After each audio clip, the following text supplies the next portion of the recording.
Hi hello guys. ఈరోజు సత్యం సుందరం అనే మరొక సినిమాతో మీ ముందుకు వచ్చాను. ఈ సినిమా గురించి చెప్పాలంటే చాలా ఉంటుంది. యాక్చువల్గా ఇది సినిమా అనడం కంటే ఇది ఓ అందమైన అద్భుతమైన జీవిత ప్రయాణం అని అనవచ్చు. ఇది సినిమాలాగా దయచేసి చూడకండి. చూడని వాళ్ళు ఎవరైనా ఉంటే ఈ సినిమాని చూసేటప్పుడు సినిమాలాగా చూడకండి. మన జీవితాన్ని మన ప్రయాణాన్ని జీవితపు ప్రయాణాన్ని మన కోసం చూస్తున్నట్టుగా ఫీల్ అవ్వండి. సో ఈ సినిమా గురించి నేను ఎక్స్ప్లెయిన్ చేస్తాను. ఇందులో ఈ సినిమా గురించి ఎక్స్ప్లెయిన్ చేయడమే కాదు, ఈ సినిమా ఎందుకు చూడాలి అనే కారణాలు కూడా క్లారిటీగా చెప్తాను. మిస్ అవ్వకుండా ఎండ్ వరకు ఈ వీడియోని చూడండి. సో ముందుగా సినిమా టైటిల్లోనే సత్యం సుందరం అని క్లారిటీగా చెప్పారు కదా. సో ఇందులో సుందరం ఎవరు, సత్యం ఎవరు? సత్యం వచ్చేసి అరవింద్ స్వామి, సుందరం వచ్చేసి కార్తీక్. వీళ్ళిద్దరికి పరిచయం ఏంది, అసలు వీళ్ళు ఏం చేశారు, ఈ సినిమా ద్వారా ఆడియన్స్కి ఏం చెప్పారు? ఫస్ట్ సత్యం క్యారెక్టర్ చూస్తే ఇది మన జీవితం, మనందరి జీవితం. సమాజంలో బ్రతికి 90% మంది సత్యం క్యారెక్టర్ లాగే ఉంటారు. అంటే జీవితంలో భయపడుతూ, నటిస్తూ, తప్పని పరిస్థితుల్లో ఏం చేయాలో తెలియక పరిస్థితులకు లోబడి బ్రతుకుతూ మిడిల్ క్లాస్ మెంటాలిటీతో నడిచే పాత్ర సత్యంది. అంటే సత్యం జీవితంలో కొన్ని అనుకోని సంఘటనల వల్ల సత్యం సొంత కుటుంబీకులే మోసం చేయడం, దీంతో సత్యం ఫ్యామిలీ సొంత ఊరు నుంచి వేరే ఊరికి షిఫ్ట్ అవ్వడం, అక్కడ తను జీవించిన అంతకుముందు జీవితాన్ని మొత్తం మారిపోవడం, అలా సత్యం జీవితంలో చాలా పరిణామాలు చోటు చేసుకుంటుంది. అంటే ఒక రకంగా చెప్పాలంటే సత్యం అనే క్యారెక్టర్ ఈ సినిమాలో పరిస్థితుల వల్ల తన సహజత్వాన్ని కోల్పోయి కాలం చెప్పినట్టుగా, కాల పరిస్థితులు మార్చినట్టుగా మారిపోతాడు. తప్పని పరిస్థితిలో ఒక మిడిల్ క్లాస్ మెంటాలిటీ లైఫ్ ఎలా ఉంటుందో ఆ విధంగానే సత్యం క్యారెక్టర్ సాగుతూ వస్తుంది. ఈ క్రమంలోనే అతను పెద్ద అవ్వడం, చదువుకోవడం, పెళ్ళి అవ్వడం, ఒక కూతురు, ఈ విధంగా సాగుతున్న లైఫ్లో అనుకోకుండా ఒక రోజున వాళ్ళ బాబాయ్ కూతురు చెల్లెలు, అంటే చిన్నప్పుడు సరదాగా ఆడుకొని ఒక సిస్టర్ లాగా సొంత చెల్లెలు పెళ్ళికి ఆహ్వానం వస్తుంది. ఆ పెళ్ళికి హాజరవ్వాల్సి వస్తుంది. సో ఈ టైంలో ఆ పెళ్ళికి పోవాలనే ఆలోచనతో ఆ ఊరికి ప్రయాణం కడతారు. కానీ వెళ్ళే ముందే ఒక రోజులోనే వెళ్ళి ఒక రోజులోనే తిరిగి రావాలని అనుకుంటాడు. సో అనుకున్నట్టుగానే ప్రయాణం కడతాడు. వెళ్ళే క్రమంలో తన చిన్ననాటి జ్ఞాపకాలు అన్నిటిని ఆస్వాదిస్తూ చిన్నగా ప్రయాణం కడతాడు. ఫైనల్గా పెళ్ళికి వచ్చిన తర్వాత ఇక వాళ్ళ బాబాయ్ని కలుసుకోవడం, అక్కడ కొంతమంది చుట్టాలను కలుసుకోవడం, అలా ఉండగా సడన్గా ఒక వ్యక్తి వస్తాడు. బావా అంటూ వెంట పడతాడు. మరోవైపు సత్యానికేమో ఇతనెవరు నన్ను బావా అంటున్నాడని తెలియనట్టుగానే నటిస్తూ మాట్లాడుతాడు. ఈలోపు కావాల్సిన చనువు కంటే ఎక్కువ చనువు సుందరం అనే వ్యక్తి కార్తీ సత్యంపై చూపిస్తాడు. అతనికి అర్థం కాదు. దగ్గరకు తీస్తేనే ఈ రోజుల్లో ఎవరు సరిగా పలకరించరు, మాట్లాడరు. అలాంటిది ఒక అనామకుడు, ఎవరో తెలియని వ్యక్తి అతని బావ అనడం ఏంది, ప్రతి విషయంలోని జోక్యం చేసుకుంటూ అతి చనువుగా మాట్లాడడం ఏంది, అతి మర్యాద ఇవ్వడం ఏంటి అని ఆశ్చర్యపోతూ ఉంటాడు. ఈలోపు భోజనాలకు వెళ్ళినా కలిసే వెళ్దాం బావా, మీరు ఉండే ఒక రోజులో మాత్రం ఎలాంటి సమస్య వచ్చినా నాకు చెప్పండి, మిమ్మల్ని దగ్గరుండి నేను చూసుకుంటాను అంటూ కావాల్సినంత మర్యాద ఇస్తాడు. అయినా కానీ అతను ఎవరో, అతను ఎందుకు ఆ విధంగా ప్రవర్తిస్తున్నాడో సత్యం అరవింద్ స్వామి తెలుసుకోలేకపోతాడు. ఈలోపే భోజనాలు చేయడం, తర్వాత ఫోటోలు దిగడానికి చెల్లెల దగ్గరికి వెళ్ళడం జరుగుతుంది. ఈ సమయంలో సత్యం తన చెల్లెలి కోసం కొన్ని బహుమతులు తీసుకురావడం, దానికి చెల్లెలు చాలా కాలం తర్వాత అన్న తెచ్చిన బహుమతులతో ఎమోషనల్ అవ్వడం, స్వయానే ఆ బహుమతుల్లో ఒక పట్టీ తీసి చెల్లెలకి సత్యమే కాళ్ళకి తొడగడం, ఈ సన్నివేశాలన్నీ సినిమాలో చాలా ఎమోషనల్ పండిస్తాయి. ఇక అంతా ముగించుకొని మళ్ళీ తిరుగు ప్రయాణంలో సత్యం తన ఊరికి వెళ్దాం అనుకున్న టైంలో సుందరమే దగ్గరుండి బావా మిమ్మల్ని నేను దగ్గరుండి బస్సు ఎక్కిస్తానని తీసుకుపోతాడు. కానీ అనుకోని కారణాల వల్ల అతను వెళ్ళి బస్సు మిస్ అవుతుంది. ఇక తప్పని పరిస్థితిలో ఆ రోజు రాత్రి ఏదైనా చిన్న రూమ్ తీసుకొని ఉందామని అనుకుంటాడు. పోనీ ఆ రూమ్ అయినా దొరుకుతుందా అంటే ఆ రూమ్ కూడా దొరకదు. ఒక చోటన దొరుకుతుంది కానీ అది సరిగా ఉండదు. ఇక ఏమి చేయాలో తెలియక సుందరమే సత్యంని ఒప్పించి మా ఇంటికి వెళ్దామని అతని ఇంటికి తీసుకువెళ్తాడు. అప్పుడు సత్యం భార్య సుందరంను ఆప్యాయంగా అన్న అని పలకరిస్తూ మర్యాదలు చేస్తుంది. ఈలోపు సత్యం కోసం మందుపాటి ఏర్పాటు చేస్తాడు. హాయిగా ఇద్దరు కూర్చొని మాట్లాడుకుంటూ ఒక్కొక్క విషయం చెప్తూ గతంలోకి వెళ్ళిపోతారు. ఈ సమయంలో ఆహ్లాదంగా మాట్లాడుకోవడం, ఒకరికి ఒకరు అన్ని విషయాలు చెప్పుకోవడం ఇలా కొంచెం ఎమోషనల్గా సాగుతుంది. ఈ సమయంలోనే సుందరం సత్యం యొక్క చిన్ననాటి సంఘటనను గుర్తు చేస్తూ తన కుటుంబం వల్ల సుందరం కుటుంబం ఎంత బాగుపడిందో చెప్పే ప్రయత్నం చేస్తాడు. ఇక్కడ చాలా ఎమోషనల్గా సత్యం తన చిన్నప్పుడు ఊరు నుండి వెళ్ళిపోయేటప్పుడు వదిలేసిన సైకిల్తో సుందరం వాళ్ళ నాన్న అదే సైకిల్ని తీసుకొని వచ్చి ఆ సైకిల్ ద్వారా బట్టలు అమ్ముతూ చిన్న వ్యాపారం చేస్తూ తనను తన తమ్ముడిని చదివించి పెద్ద చేశాడని ఎమోషనల్ అవుతాడు. ఇక తన తమ్ముడు అదే సైకిల్పై తిరుగుతూ హాయిగా చిన్నతనంలో ఆడుకున్నామంటూ చెప్పి సత్యంకి కృతజ్ఞతలు తెలుపుతాడు. నిజానికి సత్యం ఆ రోజున సైకిల్ వదిలేయడం వల్ల వీరి కుటుంబం బాగుపడిందని, వాళ్ళ నాన్న వీళ్ళని సరిగా చూసుకోగలిగాడని సత్యంకి కృతజ్ఞతలు తెలుపుకుంటాడు.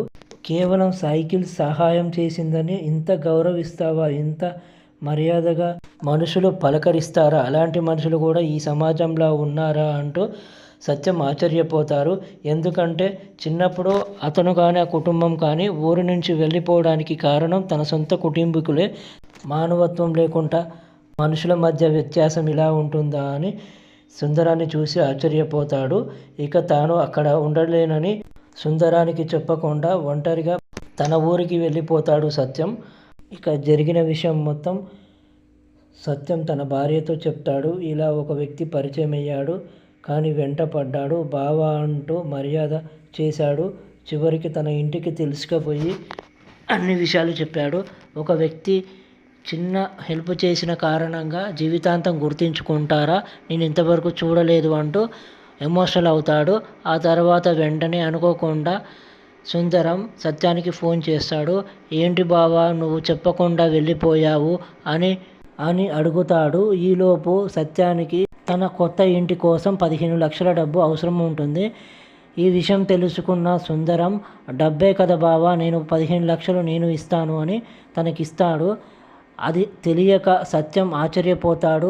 ఒక్కరోజు పరిచయానికి 15 లక్షలు ఇస్తావా అంటూ, మనిషి అంటే ఇలా ప్రేమిస్తాడా, ఒకరోజు పరిచయానికి ఇంత ప్రాణం ఇస్తాడా, చిన్నప్పుడు ఏదో సైకిల్ తన కుటుంబానికి సహాయం చేసిందని ఇంత కృతజ్ఞత చూపిస్తాడా అని ఆశ్చర్యపోతాడు. ఇక లాభం లేదని వెంటనే మళ్ళీ మీ ఊరికి వస్తున్నానంటూ ఆ ఊరికి వెళ్తాడు. చివరిగా సుందరాన్ని చూసిన సత్యం ఆనందంతో హత్తుకుంటాడు. ఇక్కడితో సినిమా పూర్తవుతుంది. ఇక ఈ సినిమాలో మరొక సన్నివేశం గురించి కూడా చెప్తాడు. నేను నీకు ఎలా తెలుసురా, మా కుటుంబం గురించి మీకు ఎలా తెలుసురా, ఆ సైకిల్ నీ దగ్గరికి ఎలా వచ్చిందిరా అని సినిమాలో భాగంగా ఒక సందర్భంలో అడిగినప్పుడు అప్పుడు సుందరం చెప్తాడు, చిన్నప్పుడు నువ్వే కదా బావ మమ్మల్ని ఆడించింది గుర్తులేదా, నన్ను మా తమ్ముడిని చుట్టుపక్కల పిల్లల్ని చెల్లెల్ని ఆడించింది నువ్వే కదా బావా, మర్చిపోయావా బావా, నువ్వు ఆనందంగా ఉండేవాడివి అప్పుడు, ఎప్పుడైతే మమ్మల్ని వదిలి వేరే ఊరు వెళ్ళిపోయావో నువ్వు మమ్మల్ని మర్చిపోయినా నిన్ను మేము మర్చిపోలేము బావా. ప్రతిసారి చెల్లి నీతో మాట్లాడినప్పుడు నేను కూడా మిమ్మల్ని చూసేవాడిని, మీ మీద చాలా గౌరవం పెరిగింది, అందుకనే మీరు వచ్చినప్పుడు అంత ఆప్యాయత, మిమ్మల్ని మర్యాదించాలనే గౌరవం మాకు వచ్చింది బావా అంటూ ఎమోషనల్ అవుతాడు. ఇక ఇక్కడితో ఈ సినిమా పూర్తవుతుంది. మొత్తంగా వినడానికి చూస్తున్నప్పుడు ఈ సినిమా సింపుల్గానే ఉన్నా ఈ సినిమాలో ఉన్న ఫిలాసఫీ, లోతైన అంశాలు చాలా గొప్పగా చెప్పే ప్రయత్నం చేశాడు ఈ సినిమా దర్శకుడు ప్రేమ్ కుమార్. ఆ అంశాలేంటో ఒకసారి పరిశీలిస్తే చాలా లోతైన జీవితపు సంబంధించిన విషయాలు తెలుస్తాయి. ముందుగా ఒక్కొక్కటిగా మీకు చెప్పే ప్రయత్నం చేస్తాను. ముందుగా ఇక్కడ సత్యం క్యారెక్టర్ని తీసుకుంటే సుందరం క్యారెక్టర్కి పూర్తిగా వ్యతిరేకంగా ఉంటుంది. జీవితం అంటే ఏంటో తెలుసుకున్న సుందరం ఊర్లోనే ఉండడం, సహజంగా ఉండడం, స్వచ్ఛంగా ఉండడం, మనుషులతో కలిసిమెలిసి ఉండడం, నిజమైన జీవితాన్ని జీవిస్తూ ఉంటాడు. అదే పట్టణంలో పెరిగిన సత్యం జీవితం అనే అంచున పడిపోయి డబ్బు, కుటుంబం, మధ్యతరగతి కోరికలు ఈ యొక్క యావలో పడి అసలు నిజమైన జీవితం ఏంటో మర్చిపోయి బ్రతుకుతుంటాడు. కానీ సుందరం అలా కాదు. జీవితం అంటే సంతోషం, మనం సంతోషంగా ఉండడం, ఎదుటి వాళ్ళని సంతోషంగా ఉంచడం, అదే కదా జీవితం అంటూ చెప్పే ప్రయత్నం సుందరం పాత్ర ద్వారా దర్శకుడు ప్రేమ్ కుమార్ తెలియజేసే ప్రయత్నం చేశాడు. ఇక ఈ రెండిటి మధ్య ఉండే వ్యత్యాసం రెండు భిన్న ధృవాల్లాగా కనిపిస్తాయి. అంటే సమాజానికి కోణంలో మనం ఒకసారి చూస్తే 90% మంది మనుషులు సత్యంలాగా జీవిస్తుంటే ఎక్కడో 5 నుండి 10 మంది మనుషులు స్వచ్ఛంగా ఎలాంటి కల్మషం లేకుండా కృతజ్ఞతా భావంతో మనుషుల్ని గౌరవిస్తూ మానవత్వంతో బతుకుతున్నారని సుందరం పాత్ర ద్వారా తెలియజేస్తారు. ఇంకా క్లారిటీగా చెప్పాలంటే సత్యం అనే పాత్ర ద్వారా ఒక విషయం మనం గమనించవచ్చు. ఎప్పుడైతే పరిస్థితులు జీవితంలో మారుతూ ఉంటాయో మన క్యారెక్టర్ కూడా పరిస్థితులకు తగ్గట్టు కాలానుగుణంగా మారుతూ ఉంటుంది. కానీ ఆ సుందరం పాత్ర ద్వారా అలా కాదు. పరిస్థితులు మారినా, కాలం మారినా క్యారెక్టర్ మాత్రం కోల్పోడు. తాను ఎలా ఉంటాడో ఆ విధంగానే జీవితాంతం బ్రతుకుతూ ఉంటాడు. ఈ రెండు భిన్న ధృవాల్లాంటి పాత్రలను మనం గమనించవచ్చు. ఇక తర్వాత గమనించాల్సిన పాయింట్, ప్రతి ఒక్కరి లైఫ్లో మెమోరీస్ అనేవి ఉంటాయి. ఆ మెమోరీస్ ఎంత అద్భుతంగా ఈ సినిమాలో చూపించారో సినిమా చూస్తేనే అర్థమవుతుంది. లైఫ్ అనేది ఎంత గొప్పగా ఉన్నా మన మెమోరీస్ మర్చిపోవద్దు. ముఖ్యంగా మన చిన్ననాటి జీవితాన్ని మర్చిపోవద్దు అనే అంశాన్ని బాగా చూపించారు. ఆ తర్వాత గమనించాల్సిన అంశం, సొంత వాళ్ళు మనకి సొంతంగా ఉన్నంత మాత్రాన అది వాళ్ళు మన వాళ్ళు కాదు. బయట వాళ్ళు మనకి దూరంగా ఉన్నంత మాత్రాన వాళ్ళు బయటి వాళ్ళు కాదు. మనతో ఎలా ఉంటున్నారు, మన జీవితానికి ఏ విధంగా వాళ్ళు గౌరవిస్తున్నారు అనే కోణాన్ని ఈ సినిమాలో చెప్పే ప్రయత్నం చేస్తాడు. ఇక ఆ తర్వాత గమనించాల్సిన అంశం చెల్లెలి సెంటిమెంట్. చెల్లెలి ఎప్పుడో చిన్నప్పుడు తనను బాగా చూసుకున్నాడని చెప్పి తన అన్న పెళ్ళికి వచ్చిన సందర్భంలో చాలా ఎమోషనల్ అవుతుంది. ఆ తర్వాత వైఫ్ ఎమోషన్, సత్యం క్యారెక్టర్ కానీ సుందరం క్యారెక్టర్ కానీ వాళ్ళిద్దరి పాత్రలకు వాళ్ళ భార్యలు ఇచ్చే సపోర్టు ఈ సినిమాలో అద్భుతంగా ఉంటుంది. నెక్స్ట్ పల్లె ప్రాంతం, సొంత గ్రామంని ఎంతగా ప్రేమిస్తారో, సొంత మనుషులు ఏ విధంగా ఉంటారో అది ఎమోషనల్గా చూపించడం జరిగింది. ఆ తర్వాత సుందరం క్యారెక్టర్ ద్వారా అతని తండ్రి గురించి చెప్పటం, సత్యం క్యారెక్టర్ ద్వారా తన తండ్రి గురించి చెప్పటం, ఆ అంశం కూడా ఈ సినిమాలో మనం గమనించవచ్చు.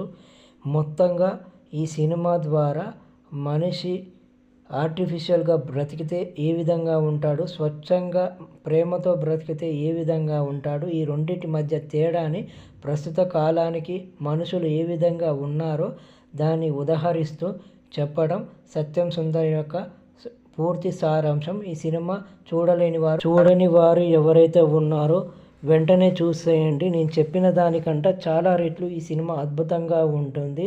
మొత్తంగా మనిషికి ఉండవలసిన కృతజ్ఞత భావాన్ని, థ్యాంక్ఫుల్నెస్ని అద్భుతంగా చెప్పే ప్రయత్నం చేశాడు. మానవత్వ విలువల్ని చెప్తూ చూపించాడు. So this is about this Satyam Sundaram review. Thank you guys.